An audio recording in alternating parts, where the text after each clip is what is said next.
have a question for you. Have you ever tried to stop something, and when you did, you accidentally made it bigger or worse? Like when you told your kids, "Don't laugh, this is not funny." And what happens? Of course, they laugh even harder. Or when someone says, "Don't you dare Google that." And what happens? Now you can't not Google it. Well, that's what we have in Acts chapter 4. Folks, thank you for joining me as we walk through the book of Acts together. As we do, I'm praying that as you are reading about the story of the first church, that you will uncover a new and a fresh appreciation for what it looks like to be a follower of Jesus.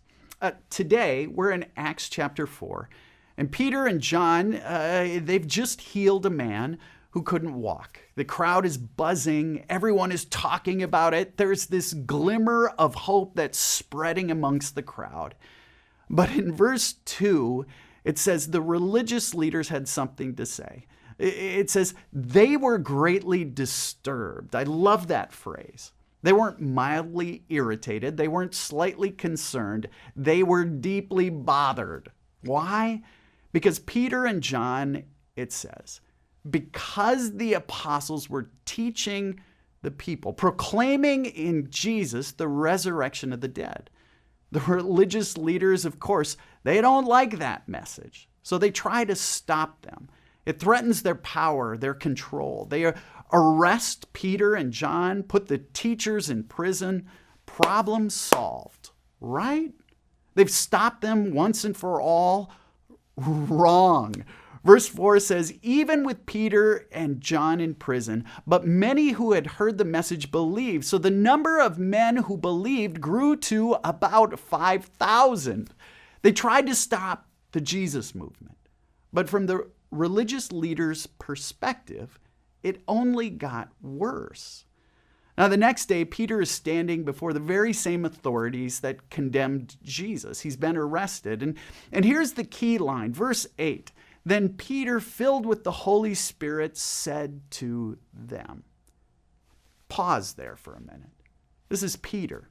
It's the guy who once panicked when asked if he knew Jesus, the guy who denied even knowing Jesus. Now he's standing before rulers and elders, calm, clear, and bold. What changed?